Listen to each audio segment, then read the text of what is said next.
नमस्कार दोस्तों, स्वागत है आपका जनरल स्टडी अड्डा चैनल पर।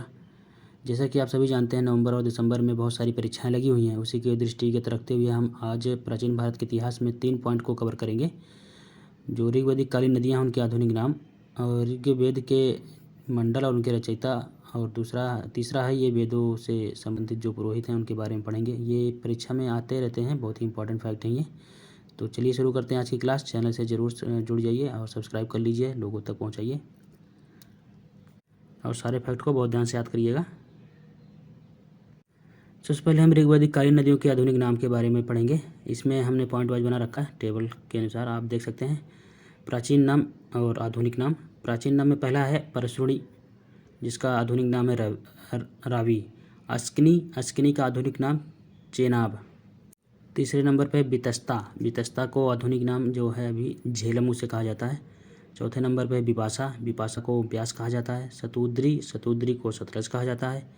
इसी तरह सदानीरा का आधुनिक नाम जो है गंडक है। और सबसे लास्ट में जो है सिंधु का आधुनिक नाम इंडस। आगे हम देखते हैं प्राचीन नाम और आधुनिक नाम। इसमें है सुषोमा को जो आधुनिक नाम में अभी वो सोहन कहा जाता है। मरुदबिरधा दूसरे नंबर पे, इसमें मरुवर्मन इसका आधुनिक नाम है। सुवास्तु का आधुनिक नाम स्वात है। दृशद्वती, जिसे घग्गर कहा जाता है, अभी आज के समय में घग्गर कहा जाता है, उससे पुराने समय में प्राचीन नाम उसका दृशद्वती था। कुर्मु का आधुनिक नाम कुर्रम है। गोमती का आधुनिक नाम गोमल। कुंभ या कुभा, इसका जो आधुनिक नाम है वो काबुल है।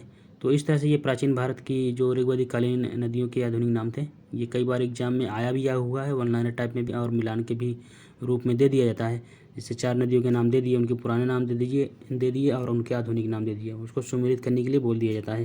पीसीएस की परीक्षाओं में कई बार इसी तरह के प्रश्न बने हैं, तो आप लोग अच्छे से याद कर लीजिएगा। चलिए आगे देखते हैं। आगे हम वेदों से संबंधित पुरोहित के बारे में पढ़ेंगे। जो वेद हैं उनको पढ़ने वाले या उनका जो उच्चारण करते हैं, उनकी ऋचाओं को पढ़ते हैं, उनको क्या कहा जाता है। तो आइए देखते हैं। एक तरफ पुरोहित है, दूसरी तरफ वेद है। होता या होत्री जो पुरोहित कहा जाता है उसको ऋग्वेद की ऋचाओं को जो पढ़ते हैं उनको होता या होत्री कहा जाता है। आधुर्य जो यजुर्वेद के जो पुरोहित हैं उनको आधुर्य कहा जाता है। उद्गाता जो हैं वो सामवेद के पुरोहित हैं, उनको कहा जाता है। इसी तरह से ब्रह्मा जो हैं अथर्ववेद के जो मंत्रों का उच्चारण करते हैं उनको ब्रह्मा कहा जाता है। ये 4 फैक्ट बहुत इंपॉर्टेंट है, कई बार मिलान के लिए भी दिया गया है, कई बार सिंगल लाइन मतलब वन लाइन टाइप में भी पूछा गया है, तो ध्यान रखिएगा। आगे हम देखते हैं ऋग्वेद के मंडल और उनके रचयिता के बारे में। एक तरफ है ऋग्वेद के मंडल और दूसरी तरफ है रचयिता। चलिए देखते हैं। प्रथम मंडल मधुछम्मदा या मघा तिथि ने दोनों ने मिलकर के प्रथम मंडल की रचना की है। ऋग्वेद के द्वितीय मंडल की रचना घृत समद ने की है और ऋग्वेद के तृतीय मंडल की रचना विश्वामित्र ने की है। तृतीय मंडल में ही आपका गायत्री मंत्र है। ये कई बार प्रश्न आया है, हमने अपने लूसेंट में भी इसको जो लूसेंट का जो वीडियो हमने बनाया था प्राचीन भारत के इतिहास, उसमें आप देख सकते हैं, इसको मैंने बताया अच्छे से, आप उसको देख सकते हैं। चतुर्थ मंडल में देखिए वामदेव की चतुर्थ मंडल की जो रचना है वो वामदेव ने किया है। पंचम मंडल इसकी रचना अत्रि ने की है और छठा मंडल जो है उसे भरद्वाज ने लिखा है।